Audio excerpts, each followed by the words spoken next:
So Gaza has been blockaded by Israel for 9 weeks now. No aid has been going in. There have been some absolutely horrific videos and images coming out of the plight of the Palestinian people there. This is just one of them.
So this is, without question, by any definition, according to international law, a war crime. There is absolutely no question blocking food aid to a civilian population is a war crime by any definition that you can find encoded in international law. If any other country did this, there'd be a massive sanction response around the world, a massive response from the UN. And indeed, the UN member countries are virtually united in wanting to pursue a course like that.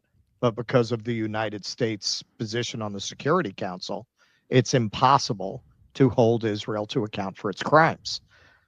Now, they just voted to occupy Gaza and to take complete control of the food aid and shut out international organizations, which in and of itself may be a violation of international law.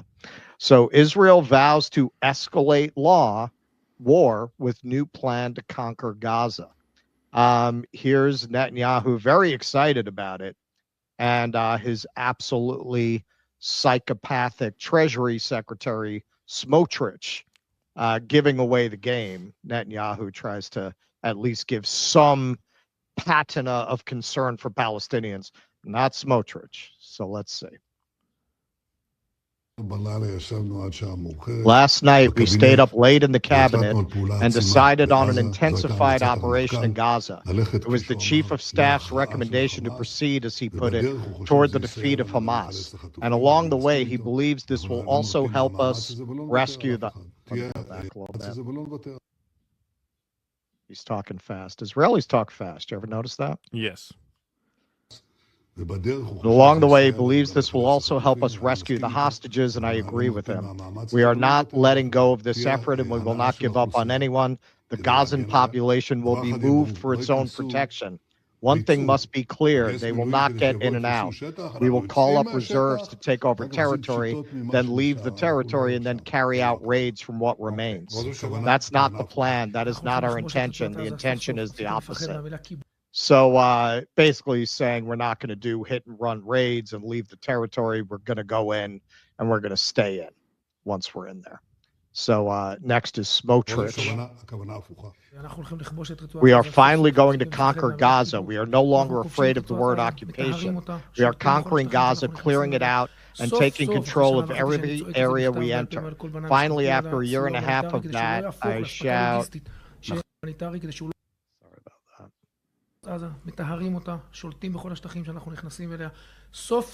I shout this in writing in speeches on every stage. We are taking control of the humanitarian aid so it does not become logistical supply for Hamas. We are separating Hamas from the civilian population. We will eliminate it, defeat it, subdue it. This is the only way. With a couple words missed in there, but you get the picture. So this is what they're planning. Israeli Prime Minister Benjamin Netanyahu said the population of Gaza will be displaced to the south after his security cabinet approved an expanded military operation in the enclave that a minister described as a plan to conquer the territory. The vote on Sunday came hours after the military said it would mobilize tens of thousands of reservists, strengthening its capacity to operate in the besieged Palestinian territory. A senior Israeli security official earlier said the operation in Gaza, called Gideon's Chariots, was unanimously approved by the security cabinet with the aim of subduing Hamas and securing the release of all hostages.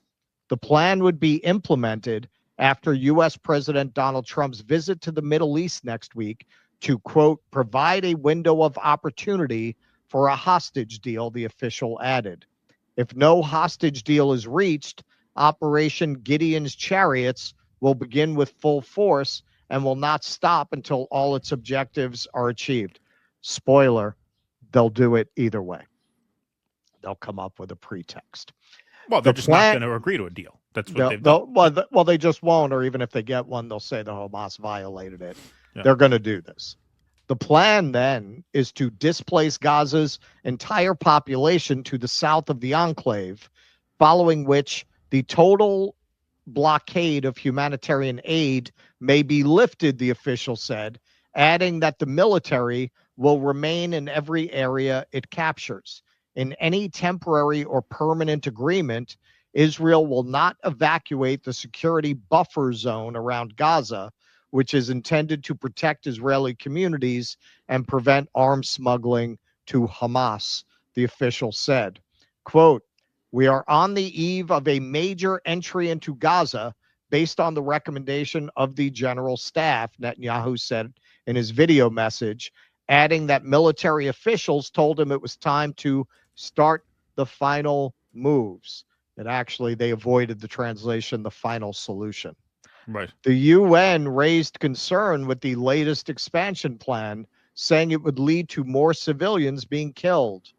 Quote, I can tell you that the Secretary General is alarmed by these reports of Israeli plans to expand ground operations and prolong its military presence in Gaza, Deputy Spokesman for the Secretary General, Farhan Haq, told reporters on Monday.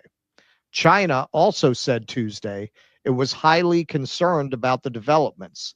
Quote, China opposes Israel's ongoing military actions in Gaza and hopes all parties continuously and effectively implement the ceasefire agreement and return to the right track for a political resolution of the issue, Foreign Ministry spokesman Lin Jian told a news briefing.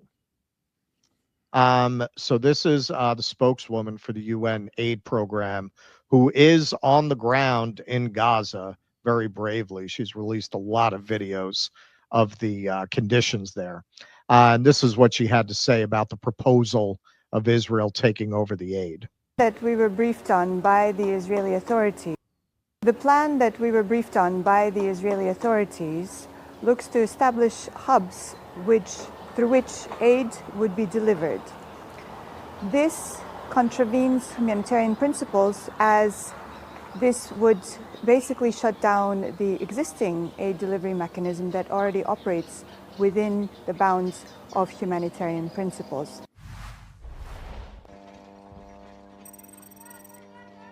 Israel has blocked aid to Gaza for 9 weeks, depleting supplies amid a near total absence of food and health care. So we have made it very clear that the mechanism, this plan that was presented, is not in line with the humanitarian principles, and giving more operational control to a party to the conflict would risk aid not reaching the vulnerable people who actually need this aid the most. ما فيش أكل، ما فيش There شرب، is ما no فيش أي food, شيء no مساعدات water, بخش and علينا no ولا aid حاجة. reaching us. هذا أنا اللي بنقي What فيه I'm doing برغل now is مع trying to رز separate مع rice حجار from bulgur and مع حجار. stones. As you can see, we're forced to eat stones because there is no flour, no food, no water. This is bird feed. It's not fit for human consumption, but we cook it to quiet the children's cries. The situation here is extremely difficult. The children are exhausted from hunger, and we adults can't even walk in the streets. There is no medicine, no flour, and vegetable prices are very high. A single tomato costs 5 shekels, as does an onion. Life here is extremely harsh. We appeal to the Arab countries and the world to look at us, save us. We in Gaza are perishing and dying from hunger. So yeah, why would you not trust Israel to manage the food aid? And many have pointed out it's obvious they obviously want to take that control so that they can give and take away food as a means of exerting political pressure. But this is just you're not just talking about one of your run-of-the-mill atrocities that occur on planet Earth on a sadly consistent basis. You're talking about a world historic crime against humanity happening in broad daylight, visible in a way that has probably never happened before in any comparable situation, because this is blown up in a world of social media and omnipresent cameras. Like, the world is really seeing in real time images like that, people having to feed bird seed to the children to stop them from crying. And we nonetheless bring Netanyahu to our country, receive him with full honors, and give him the most applause anyone has ever gotten in Congress.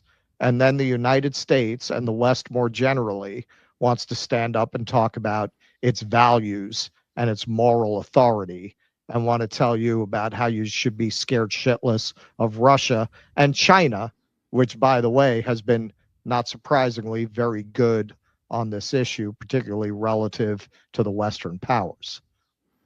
Yeah, and we have to hold our breath to see if we're allowed to boycott this country. We have to hold our breath and hope that Marjorie Taylor Greene can talk enough sense into Mike Lawler to pull the bill so that we are allowed to say, hey, you know what? You shouldn't buy products if they are from this country. That is the moral rot that has been exposed through all of this. And just a quick but important point here, because, you know, a lot of the Hasbara is about how the Palestinians break deals, break agreements, break promises, that they're not partners for peace, blah, blah, blah. I've heard that 1,000 times. Netanyahu, I believe it was January 2024. Could be wrong. I don't think I'm wrong by a month on either side, though. Right around the turn of the year, 2023 into 2024, he promised specifically not to do this. He says, we are not interested in occupying Gaza. We're not interested in conquering Gaza. Our war is only with Hamas. It's not with the Palestinian people. We urge the Palestinian people to follow evacuation orders so that they stay safe. He specifically said he was not going to do this. And yet here they are 1 year later. Not surprising at all if you have even a cursory knowledge of the history of Israel vis-a-vis the Palestinians. It's just lie after lie. This was always the plan. Broken deal after broken deal after broken deal. This was clearly always the plan. I forget who said it. I forget who it was. Some person who gets paid a lot more than I do, who ought to know this issue a lot better than I do, said recently that they didn't expect Israel to react this horribly in the wake of October 7th. Well, if you didn't expect them to react this horribly, why did I say on October 9th, which was our first broadcast after the event, that there wasn't going to be a Gaza much longer? Why did I know that right away? Why did I know this was going to happen? I knew it instantly. If you know anything at all about the conflict, you know that as soon as Netanyahu said the enemy will know an unprecedented response, that could only mean one thing. Yeah. It could only mean genocide. There's no way it could possibly mean anything else, because they have been walking right up to that line for 75 years. Right. So how is it that people who get paid millions of dollars a year can so credulously believe, well, we have to support Israel, they have the right to defend themselves? you know what anybody who knows anything should have known what that meant. That at that moment was license to do this. If you're president at that moment, you say we're calling for a ceasefire right now. I don't care. You don't move a muscle, a troop, a tank. You do nothing without our direct supervision because we do not trust you at all to protect civilian life. That's the response. Immediately. As soon as you gave them the go ahead to punish the enemy in unprecedented fashion, you gave them the go ahead to do this. Because of course, the extent of their retaliation was not going to be limited to combatants. Of course it was going to be this. It could only have been this. And now here we are. And according to that drop site piece, which was taken from Channel 13, the Israelis knew they were in a great situation because, hey, we have a non-entity in Joe Biden as president now who's not going to stop us. And worst case scenario, he gets reelected. We deal with him another 4 years. Best case, Trump is in. And Trump is going to let us do even more. He's going to lift sanctions on the settlers in the West Bank. He's going to back the Greater Israel Project to the hilt at warp speed. And that's where we are. Yeah, this is all the Greater Israel Project. Which if you really go back into this history that they're insanely predicating all this on as if it gives them some right to this land. The Greater Israel boundaries, they're trying to restore something that they had very briefly for about a century in the middle of the Iron Age. That's right. what they're basing this on. Yeah, no, we had those boundaries for about 100 years. Right. A few thousand years ago. We're entitled.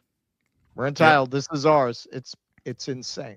It's insane. And then they want to talk about Sharia law. Well, what is that? Right. What is that? You're talking about an entire nation that is basing genocide, apartheid, and untold atrocities on the Old Testament. Yep. On an Old Testament biblical claim to the land. Yep. Exactly. Please clap.